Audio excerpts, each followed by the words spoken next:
A paz do Senhor para todos os irmãos e irmãs do Rio Grande do Norte, superintendentes, professores de escola bíblica, obreiros, pastores, todos aqueles e aquelas que fazem a obra de Deus. Estamos aqui na presença de Deus com muita alegria e, ao mesmo tempo, na presença do Senhor para comentarmos uma lição tão preciosa do quarto trimestre sobre a lição juvenis, cujo tema é os diferentes tipos de amor. Quero justificar aqui a ausência do pastor Bruno e do diácono Daniel, os quais estão em outras atividades e não será possível eles estarem aqui conosco. Então, eu estou aqui juntamente com o presbítero Luiz Antônio. Então, as minhas saudações aos irmãos e irmãs e a todos. Então, com muita alegria, bênção de Deus, quero compartilhar juntamente com todos vocês a alegria e a bênção de comentarmos uma tão preciosa lição.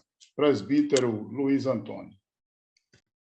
A paz do Senhor, meu caro evangelista Souza, igualmente quero cumprimentar todos que fazem parte e compartilham desse espaço de conhecimento, nosso podcast EBD em Síntese, dizer da valiosa oportunidade que Deus nos concede de refletir esse trimestre sobre os tipos de amor e certamente teremos aqui boas reflexões para subsidiar os nossos queridos professores.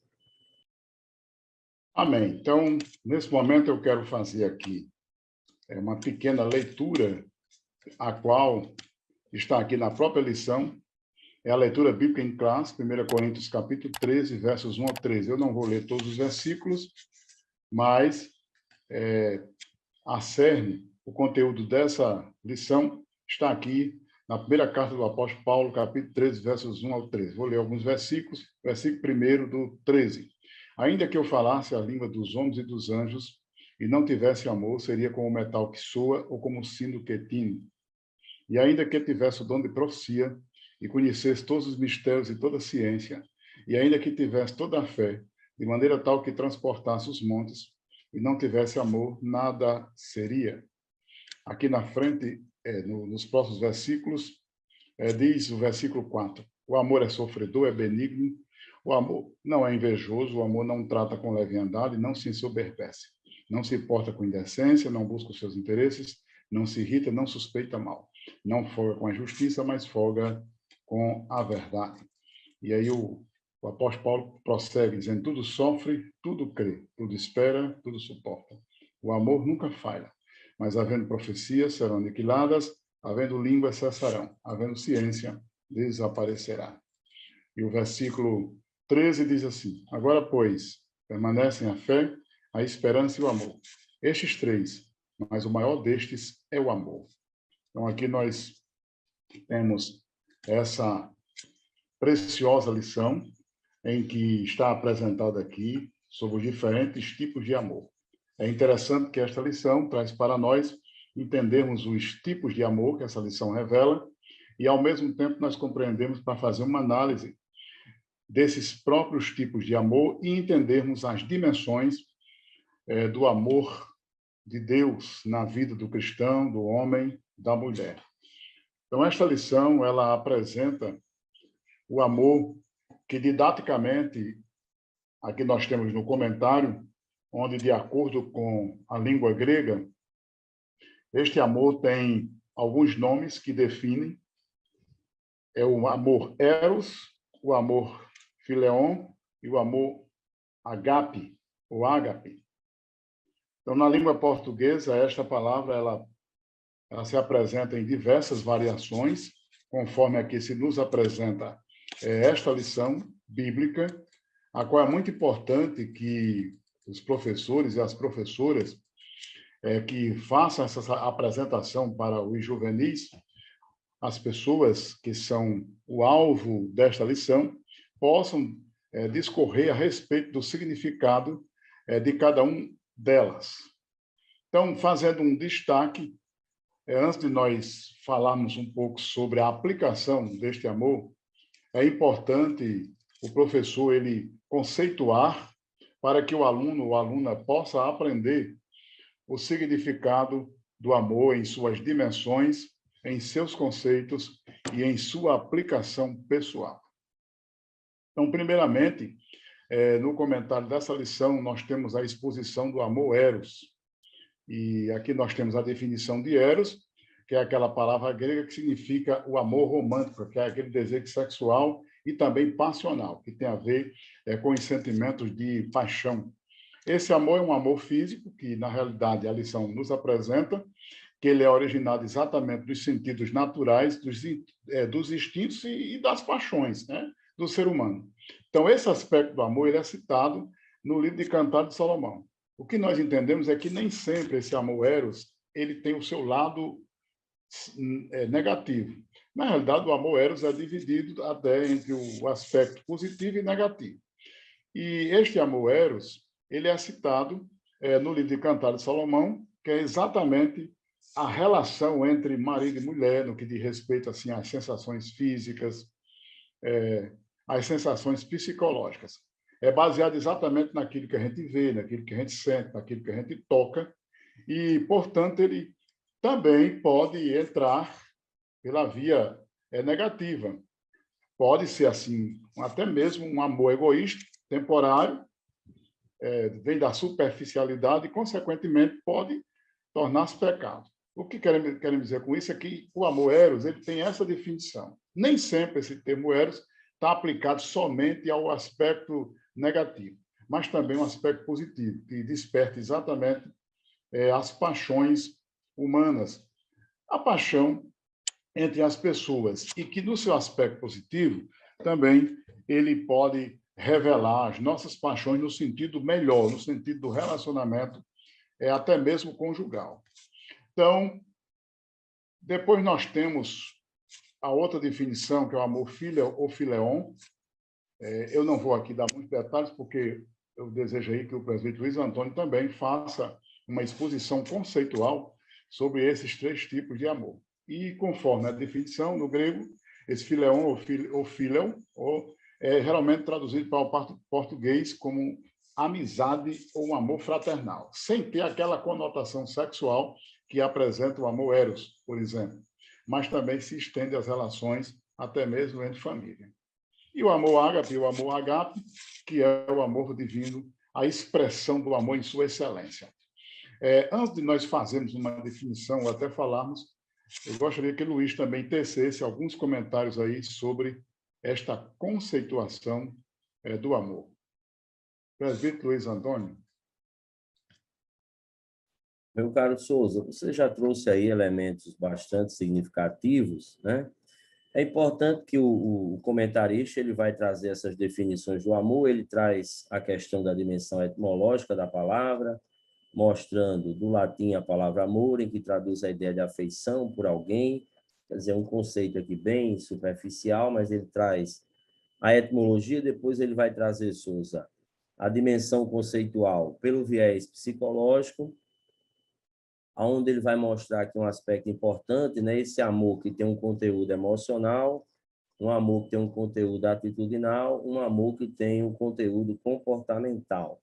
E aí ele traduziu emoção aí por paixão, na perspectiva psicológica, a atitude por intimidade e o comportamento por proximidade ou compromisso, né? É bem verdade que a psicologia vai aprofundando um pouco essa noção do amor.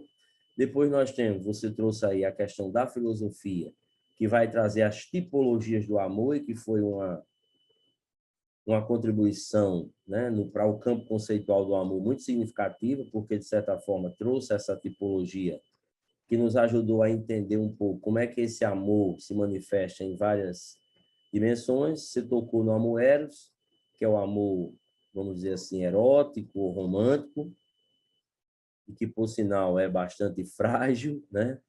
Nós temos aí, como você disse, o filhos ou filia, né? Como a gente, que é o amor, inclusive é essa palavra que vai dar sentido a esse amor da amizade, esse amor que tem um campo também das relações que a gente tem na horizontalidade, e o ágape, que é o amor divino, onde a gente teve toda a tradição teológica, né, que trouxe essa perspectiva do amor ágape, até festas, como a gente vê na Bíblia, a festa ágape, várias situações em que essa palavra vai nos remeter ao amor de Deus, um amor que envolve a doação, a generosidade, o abrir mão de si mesmo, porque aí nós vamos ter no amor ágape a contramão de uma série de conceitos ou significações da perspectiva do amor, porque agora nós vamos encontrar um amor generoso, um amor que doa-se, um amor que abre mão de si mesmo. Então, quando a gente vai para o campo teológico, eu vou aqui encerrar esse primeiro destaque, no campo teológico, Souza, e passo para você também contribuir, aí nós vamos ter uma grande ampliação dessa significação e da produção do sentido do amor, que é isso que nós temos que trabalhar muito, explorar essa categoria para os nossos adolescentes, né? Para a nossa classe juvenis, que o amor de Deus transcende essas perspectivas, principalmente os equívocos que a gente tem sobre essa questão do amor, porque ainda nós achamos ou compreendemos que o amor teológico é um amor emocionado, e não é isso. O amor na perspectiva divina, na perspectiva teológica, ele é uma decisão. Então, quando Jesus disse que nós devemos amar o nosso inimigo, ele não estava falando que a gente tivesse uma emoção para fazer isso, que fosse um sentimentalismo. Mas esse amor é um amor que decide fazer o certo, mesmo que a gente faça chorando ou sorrindo. Então, a gente precisa exaltar a perspectiva teológica do amor, que foi uma compreensão alargada durante todo o nosso cristianismo e que hoje precisa ganhar centralidade nas pregações, nos discursos, na vida prática, um amor que ele não é um discurso, mas um amor que é uma decisão de fazer a coisa certa, independente da estação, do tempo, da geografia, do lugar e das circunstâncias que a gente vive. Souza. É bem interessante aí essa colocação que você fez aí uma síntese, fazendo uma análise filosófica, teológica e até mesmo na compreensão social, sociológica também. E o que é importante dessa lição é que eu entendo que o comentário dessa lição não é porque a gente precisa saber os tipos de amor, mas é exatamente essa aplicação, né? É entender que existe o amor nesses aspectos, mas, na realidade, o nosso objetivo maior é entender que precisamos aperfeiçoar a vivência do amor, no sentido de que Deus é amor, e chegar à excelência, no sentido espiritual. De sorte que, quando Paulo escreve aos Coríntios, ele fala exatamente dessas três virtudes, que são as chamadas três virtudes teológicas ou teologais, que é a fé, a esperança e o amor. E Paulo faz questão de destacar que o amor é maior. Então, mesmo que exista a fé, que é um bem espiritual, mesmo que exista a esperança, mas Paulo ele faz questão de destacar que o amor é maior do que isso.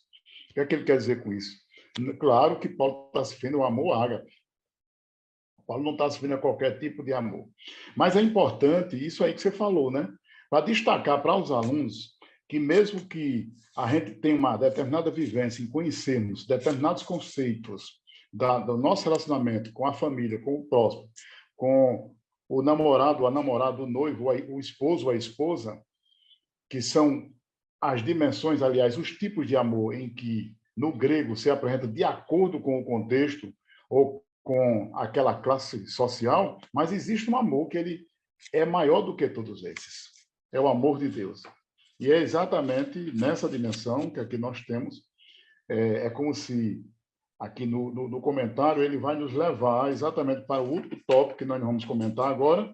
Quem está comentando aqui o primeiro, e eu vou agora entrar no segundo, que é o amor fileon, o amor fili, que é aquele amor que destaca exatamente o amor do relacionamento, das amizades. É aquele amor em que a gente é fraternal nas nossas relações humanas, nas relações sociais, de sorte que hoje até mesmo as empresas, elas investem no lado profissional, e se você não tiver assim uma vivência em que você possa demonstrar uma boa relação social, uma boa relação afetiva, com certeza no mundo empresarial você nem é admitido.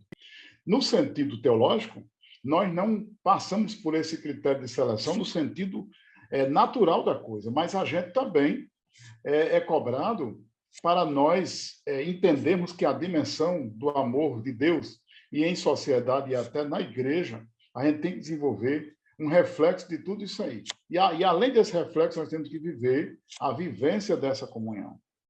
Então, Já falamos aqui sobre o amor eros, quanto ao seu aspecto positivo e negativo, mas existe também o amor fileon, o amor filho e o amor filéu, que no grego ele é traduzido para o português como aquela relação de amizade ou aquele amor fraternal.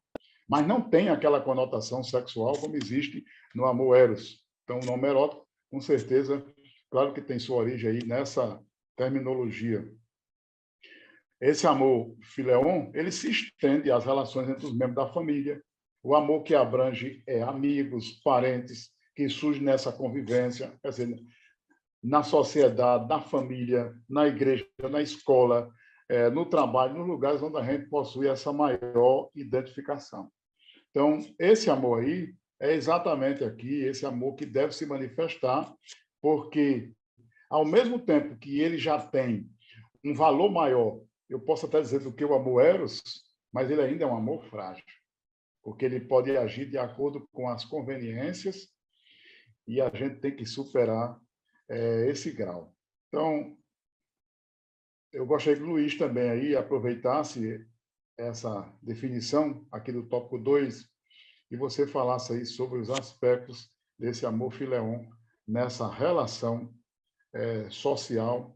E se você puder citar algum texto aí, pode ficar à vontade, viu, Luiz? Souza, e aí você nos permite aqui trazer uma outra ponderação importante. Inclusive, ainda dentro dessas tipologias, é muito importante a gente compreender, porque a gente pensa que os amores são iguais, mas que cada um deles tem características peculiares e que se nutrem, se alimentam de dinâmicas diferentes. Por exemplo, o amor eros, ele tem uma dinâmica. Então, por exemplo, muitas vezes, se eu sou casado, esse amor eros precisa também ser nutrido, ser regado, com uma série de fatores que, se forem negligenciados, ele pode, sim, ser sufocado ou asfixiado. Porque alguém pode dizer assim, o amor não se acaba. O que não se acaba é o amor de Deus. E quando esses outros amores, eles falham, aí nós temos o amor teológico, que esse sim, não é um sentimento, não é uma emoção, não é apenas um emocionalismo, mas ele é uma decisão de fazer a coisa certa. Então, se meu amigo falha comigo, o amor filéu, ele sofre um baque, Souza. Se a minha esposa, se o cônjuge falha com o seu cônjuge, esse amor eros também vai sofrer um impacto. Como também as outras tipologias que nós colocamos. Mas o amor ágape, aí esse sim, consegue transbordar as falhas de todos os outros amores, porque no final de tudo, eu vou continuar querendo fazer a coisa certa com a minha esposa, fazendo a coisa certa com o meu marido, com o meu familiar. Por quê? Porque eu vou tomar uma decisão com base no amor de Deus. Então, é muito importante que se reflita que o amor teológico não é um amor emocionado, é um amor que decide, é um amor que age e vai fazer o que é certo, independentemente das circunstâncias e os fatores humanos. Que isso aí já mexe com com o narciso que nós temos, porque a gente quer trabalhar numa lógica de que, se o outro me fez o bem, eu farei o bem. Se o outro me fez o mal, eu farei o mal. Uma lógica de reciprocidade. Então, a reciprocidade existe, mas é isso que o cristianismo faz conosco. O cristianismo vai nos dar uma motivação maior para amar quando todas essas outras tipologias de amores, elas sucumbirem, elas entrarem em falência. O amor de Deus pode me dar condições e forças de fazer a coisa certa. É bem colocado isso aí, porque o que você fez aí, você mostrou o seguinte, é que a nutrição da vida em família, da vida em sociedade, da vida conjugal, da vida profissional, da nossa vida emocional, existe um motor maior do que isso. A gente tem que ter como referência algo muito maior. Então, o amor eros, no seu aspecto positivo, ele se observa sobre a importância biológica e na convivência social para a existência humana. É o que eu entendi na sua fala e, com certeza, quem escutou é isso aí. E o amor, fileon ou filha ou filéu, é a mesma coisa. É aquele amor que é fundamental nas relações humanas, mas que também depende de algo maior. Senão não se sustentaria, né? A recíproca, a nossa amizade com as pessoas, aquela visão característica do amor, a gente tem que ser nutrido por algo maior. É como se a gente dissesse assim, eu tenho um norte, algo que me leva a amar as pessoas, que é exatamente esse item que nos leva agora ao item 3, que é o amor ágape, aqui na lição da agape. Mas, com certeza, são as palavras que se pronunciam sempre, né? Então, o que é esse amor ágape? Então, de acordo com o dicionário teológico da CPAD, a palavra ágape é utilizada para descrever o amor em sua mais alta e sublime acepção, que é esse amor que eu acredito que está aqui descrito na primeira carta do apóstolo Paulo aos Coríntios, e foi exatamente aqui o texto base em que Paulo está se referindo lá e cobrando da igreja em Corinto. Por isso que Paulo faz essa descrição tão excelente aqui. E nessa descrição, Paulo ele nos leva exatamente a uma dimensão da profundidade desse amor, a ponto de alguém dizer assim, mas esse amor aí que Paulo descreveu, a gente jamais vai conseguir viver. Bem, pode até haver essa crítica ou até mesmo essa exposição de que a gente não vive completamente o amor, mas é o espelho em que nós devemos nos referenciar. Porque Paulo fala acerca de um amor que, mesmo que eu fale a língua dos homens e dos anjos, né, e não tivesse amor, ele compara com aquele metal que soa como um sino que está tinindo.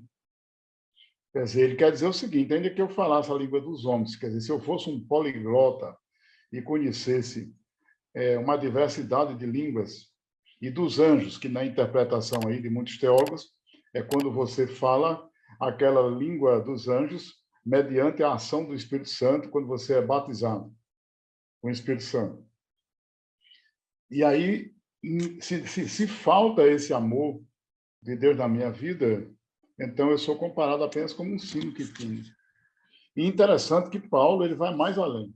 Ele diz lá em Coríntios, no 13, que ainda que eu tivesse o dom de profecia, e ainda que eu conhecesse, fosse uma pessoa que conhecesse os mistérios e toda a ciência, e ainda que tivesse toda a fé, de maneira que transportasse os mundos e não tivesse amor, aí Paulo crava, nada seria. E outra coisa que Paulo vai mais além, eu noto que ele vai só aprofundando, né? Ainda que ele distribuísse toda a minha fortuna para sustento dos pobres. O que Paulo quer mostrar aqui é que, além, qual é a motivação disso aí? Porque, para eu fazer uma distribuição da minha fortuna para sustento dos pobres, eu creio que Paulo aqui está mostrando sobre a motivação.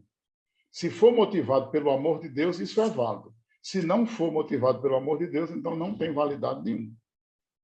E ainda que eu entregasse o meu corpo, né, para ser queimado. Aqui eu entendo que é por causa do reino de Deus, por causa da virtude teologal na vida dele. Eu não creio que seja por qualquer causa, porque muitas pessoas dão a vida, ou até são ativistas, né, em causas humanas.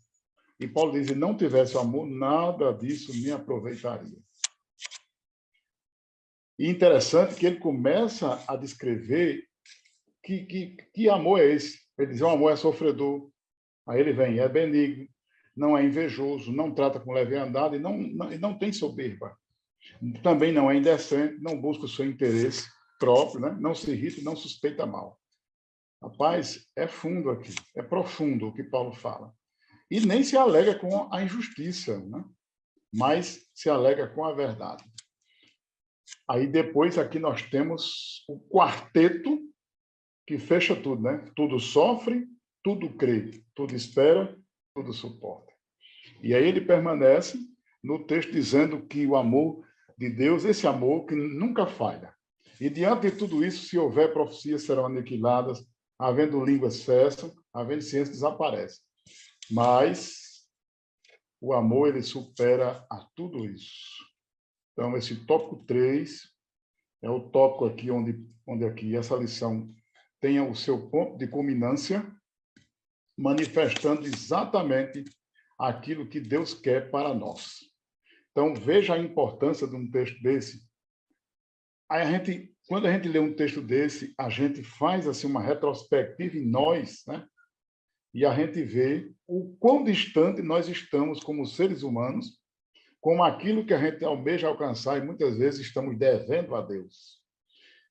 Então, é uma cobrança muito grande de Deus na nossa vida, porque aí nota que o amor não está só na oratória, né?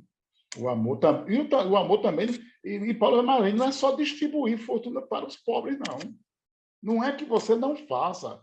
Paulo, ele nos conduz a uma motivação excelente. O que ele quer dizer aqui é que não adianta eu fazer uma distribuição de fortuna para os pobres e faltar a excelência desse amor.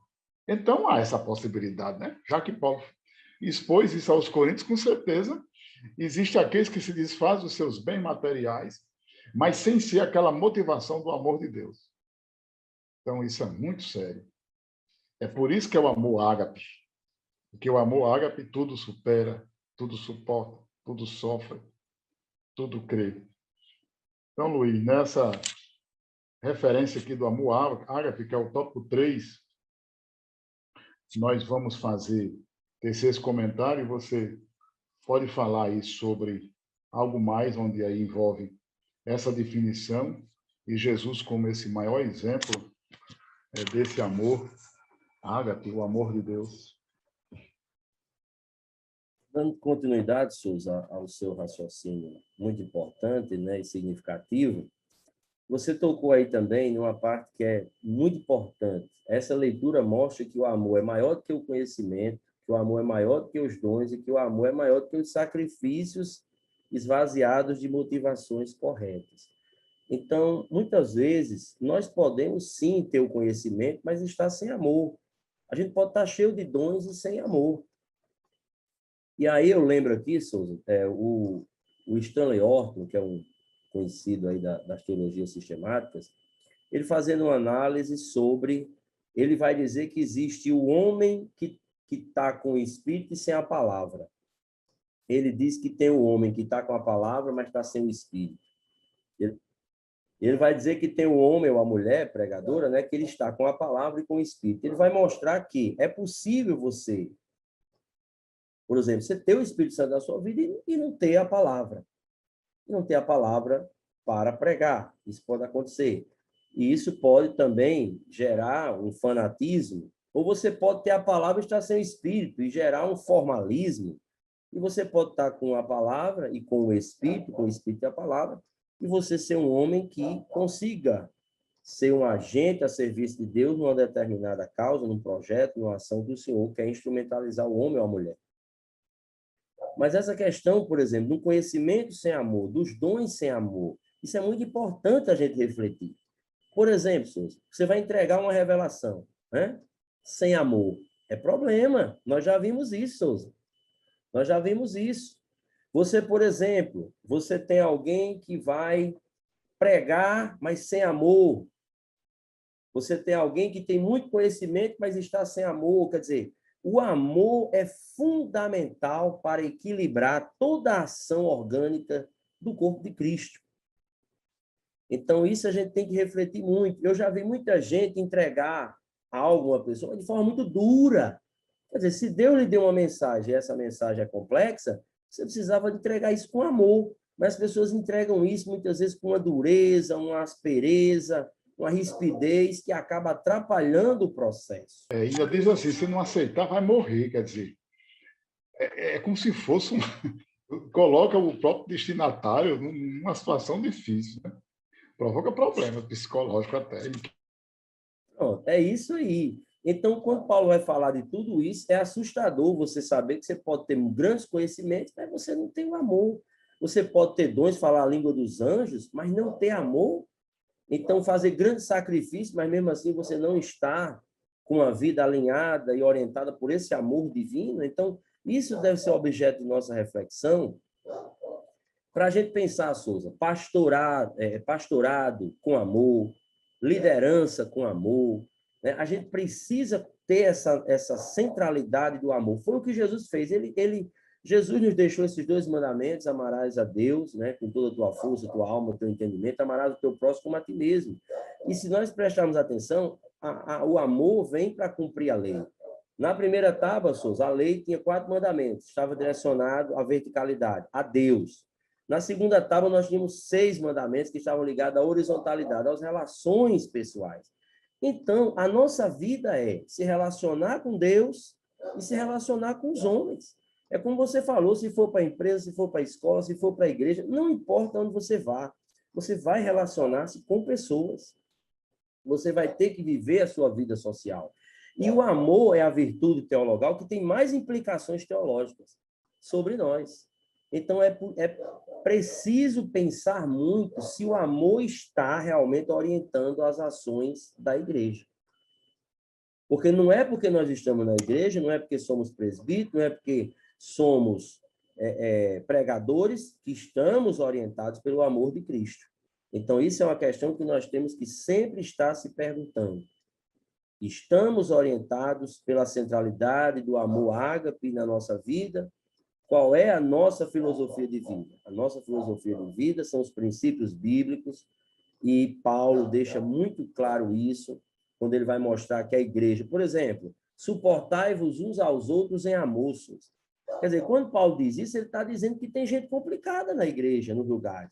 Porque se eu tenho que suportar e vou ter que me valer do amor, então tem gente que é um desafio de amor dentro da igreja. Tem gente que é um desafio de amor no trabalho, tem gente que é um desafio de amor na faculdade, tem gente que é um desafio de amor na família, e Deus acaba provando as nossas vidas quando coloca essas pessoas que são desafios de amor. Essa pessoa super, hiper, mega complicada que você tem aí na sua vida é um desafio de amor. Mas ela não pode ser objeto de ódio, de rancores, de mágoas, mas sim desafiar você a viver o amor ágape, a pedir a graça, a unção do Espírito, e que Deus lhe ajude a amar até mesmo os seus inimigos, porque foi isso que o grande Cristo nos ensinou. Muito bem colocado aí, que você fez você revelou aí a dimensão do amor. E por isso que Paulo escreve aos Gálatas, capítulo 5, verso 22, ele diz que o fruto do Espírito é amor. Aí veja que é a primeira que Paulo menciona como se fosse ali o portal que abre as demais virtudes. Amor. Aí depois é que ele menciona gozo, paz, longanimidade, benignidade, bondade, fé, mansidão, temperança. E aí ele diz assim, contra essas coisas não há lei. Claro, uma lei para quê? Se existe amor. Uma lei tendo que disciplinar, proibir determinada coisa se existe alegria, paz, longanimidade, benignidade, bondade, fidelidade, mansidão, temperança. E, ao mesmo tempo, ele singulariza essas virtudes porque ele chama de fruto. É como se a gente imaginasse aqui um cacho de uva, onde o fruto é a uva, e que produz aí várias uvas, né? Onde o fruto seria a própria videira, né? Onde a videira é a árvore, né? Vamos corrigir aqui. A videira é a árvore, o fruto é a uva, mas ela tem o seu cacho. Onde esse cacho, nós temos aí várias uvas. Então, o fruto do Espírito é isso. Então, essas virtudes que formam o fruto do Espírito Santo. Aí, aqui na lição, nós temos o exemplo da pessoa de Jesus e, ao mesmo tempo, a essencialidade desse amor para o mundo. O versículo mais conhecido de toda a Bíblia, e acredito que é o mais citado, é João 3,16, porque Deus amou o mundo de tal maneira que deu o seu Filho unigênito, para que todo aquele que nele crê não pereça, mas tenha a vida eterna. Então, aí nós temos a razão maior da pregação do cristianismo, é isso que você falou aí. O amor, ele não é simplesmente você distribuir uma fortuna para os pobres sem a real motivação do amor de Deus. Porque isso aí até pessoas históricas, a gente conhece, muitos distribuíram as suas riquezas e até fazem isso por uma questão de interesses empresariais e até problemas tributários. Outros que se sacrificam, como você falou aí, mas aí ele se sacrifica por uma causa que ela pode ser nobre no campo dos homens. Por exemplo, pessoas que morrem pela ecologia, pessoas que morrem pela liberdade geográfica, pessoas que dão a sua vida pela continuidade de uma determinada nação. Isso é tudo nobre na história dos homens. Mas Paulo ele vai além disso aí. Ele está dizendo que tem pessoas que elas... Ele quer, pelo menos, dar a entender no texto que o amor é muito mais do que isso. Não é simplesmente distribuir a fortuna para os pobres e não é simplesmente ele entregar-se para uma determinada causa, mas ele possuir a excelência desse amor. E aí envolve as dimensões. O amor na sua dimensão horizontal. Você até ilustrou aí com os mandamentos, né? Os mandamentos onde você tem a verticalidade, no sentido que você precisa amar a Deus, e no sentido horizontal, onde você precisa se relacionar com as pessoas.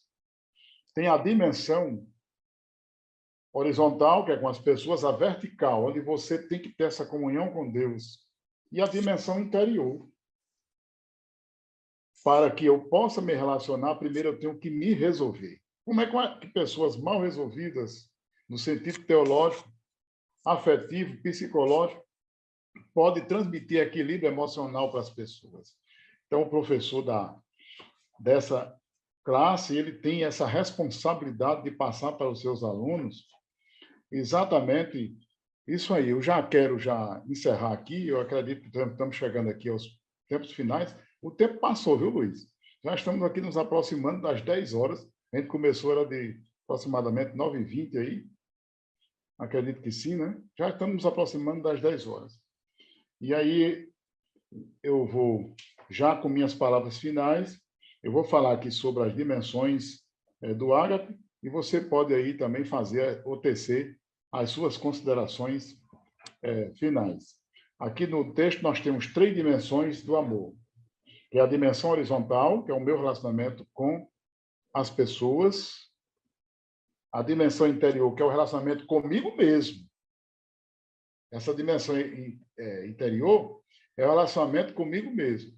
E a dimensão vertical, que é a minha relação com Deus.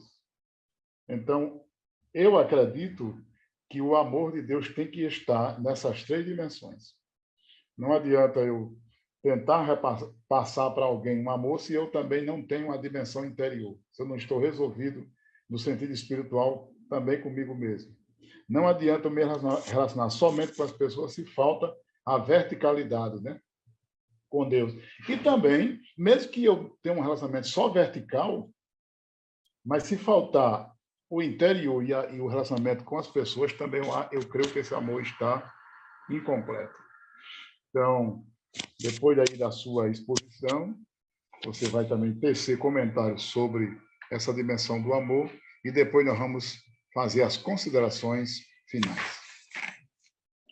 Bom, você também já fez sínteses aí muito significativas, que eu quero só pontuar, como você disse. Quando Jesus disse, amarás ao teu próximo como a ti mesmo, temos como pressuposto que a gente também tem uma alta apreciação, que a gente tem um respeito mínimo à nossa própria existência.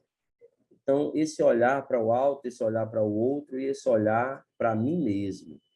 E, inclusive, pensarmos também, né, de um amor, Souza, que realmente venha transbordar as nossas relações sociais. Porque Jesus disse, nisso vos conhecereis, quando vocês amardes uns aos outros. Então, Jesus nunca pensou em outra identidade para o cristianismo que não fosse o amor. Então, o amor passa pelo tratamento, o amor passa pelo acolhimento, o amor passa pelo fato da gente realmente ser uma ajuda, ser uma mudança, ser algo que possa impactar a vida das pessoas. E aí entra uma frase clássica, né, da teologia que diz que Deus escolheu ser amado no outro. Deus escolheu ser amado no outro.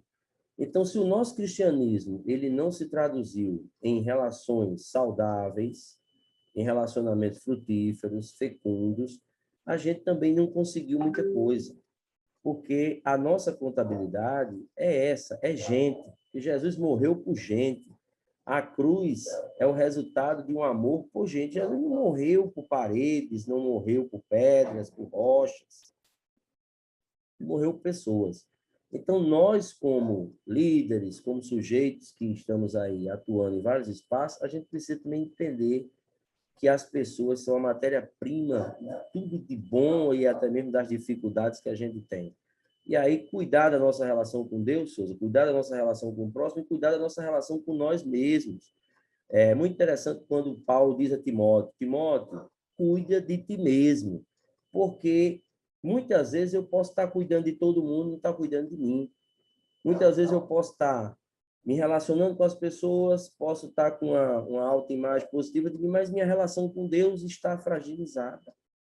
É aquela história, eu posso estar fazendo a obra de Deus sem Deus. Como é que pode isso? Mas é o ativismo religioso, Souza. Eu posso estar trabalhando na obra de Deus sem o Deus da obra, como a gente aprendeu já com frases clássicas dos nossos líderes. Então, cuidar dessas dimensões, de forma que a gente possa ter o equilíbrio da vida. Porque é como você estava falando, Souza, e aí eu lembrei dos níveis, né, de amor. Porque quem é o próximo? É quem está no meu alcance. Amarás ao próximo como a ti mesmo. Quem é o próximo? É quem está ao meu alcance. Mas existem níveis, né? Então, por exemplo, primeiro nível, tem a nossa família. Quem nega a sua família é pior do que o infiel, Souza. Quer dizer, você não pode cuidar do mundo e deixar a sua casa, porque os homens que falharam nas suas famílias, eles não conseguiram sucesso em mais nada. Porque o sucesso que o mundo nos oferece e o sacrifício foi o insucesso da nossa casa, você já sabe que você vai viver para dar razão a Deus. Depois da família, os domésticos da fé. A gente precisa ter respeito pelos crentes da nossa igreja. Se você tem um comércio, você pode ajudar. Ninguém vai levar um carro para consertar com a pessoa só porque é crente, Souza. Mas, se o irmão é competente e é crente, você dê atenção aos domésticos da fé. É crente, é competente e tem as habilidades para consertar tem as o carro, habilidades, para ele. Com certeza. É igual a tudo que se faz na vida. Você não vai para aquela pessoa só porque ela é crente. Você vai ter outros critérios, porque, por exemplo, eu não posso levar um carro, chamar um pedreiro para construir minha casa, que ele não sabe levantar uma parede, só porque ele é crente e diz que é pedreiro. Ele tem que ter habilidade. Tem que ter habilidade. Então, isso fala, Souza, né? Da gente, os domésticos da fé, depois dos domésticos da fé, os homens que estão ao meu alcance, né? Eu vou ter que tratá-los, eu vou ter que cuidar, fazer a gestão dessas relações. Então, eu já caminhando aqui para o fecho dessa exposição agora, que a gente cuide muito bem do nosso relacionamento com Deus, nosso relacionamento com o próximo e da nossa relação, a nossa relação pessoal com a nossa própria essência, com a nossa própria existência, até porque, como já disse um filósofo, você está com você o tempo todo. Quer dizer, se você não gosta de você, né, Souza, é insuportável a existência, porque você convive com você todos os dias. Esses filósofos são demais. Você está com você o tempo todo. Tem jeito para esses filósofos. Você está com você o tempo todo, e realmente é verdade. Se eu não me gostar, o mínimo, não que a gente aqui esteja fazendo apologia ao narcisismo, ao narciso, porque o narciso ele precisa ser crucificado na cruz. A gente já aprendeu isso. Não, e hoje é o contrário. A gente quer gente para estar acariciando o narciso, né, Souza? O narciso tem que estar crucificado. Paulo disse, não vivo mais eu, mas Cristo vive em mim, a vida que agora vivo na fé do Filho de Deus. Então, o narciso tem que estar crucificado, porque se ele assumir o controle, Souza, ele estraga tudo. Amém. Então, essas palavras aí de considerações finais, onde aqui nós abordamos sobre os diferentes tipos de amor, e na evidência em que se destaca, né? Onde o amor de Deus, que é o amor ágape, que é perfeito, permanece para sempre, é aquele que Paulo descreve na primeira carta aos Coríntios, no capítulo 13, e foi também aqui feita a exposição sobre o amor eros e o amor fileon, ou filion, que são presentes de Deus para o homem, mas são imperfeitos e temporários, né? Por isso eles falham. Eles têm as suas partes positivas e negativas, mas é possível viver esses amores de uma maneira saudável, de tal forma que, alinhado ao amor de Deus, o âmago de todas as virtudes e a excelência de tudo, a gente possa viver com Deus de uma maneira maravilhosa e especial. Então, a todos os alunos e alunas, o nosso carinho, a nossa atenção, a todos nós, com alegria, depois das palavras do presbítero Luiz, fazendo essa aplicação prática. O amor de Deus que deve estar em nós também. Porque para cuidarmos dos outros é necessário que também a gente esteja resolvido internamente. A nossa vida também, nós estejamos também com Deus, na comunhão, na fé e na esperança. Então, bênção, paz, e que nós possamos nos encontrar no próximo podcast. Bênção de Deus. E a todos vocês, irmãos e irmãs, que possam compartilhar com alegria. E tem nessas lições um momento em que, na classe juvenis, os professores podem muito bem fazer uma aplicação prática sobre este amor e conhecer os conceitos, em que contexto determinada conduta ou aplicação possa ser feita, e assim a gente possa compreender a grandeza do amor de Deus. Bênção do Senhor. Então, a todos vocês, a bênção de Deus, e tenham sempre uma boa aula na presença do Senhor, nosso Deus. Amém. Senhor, queridos, até a próxima.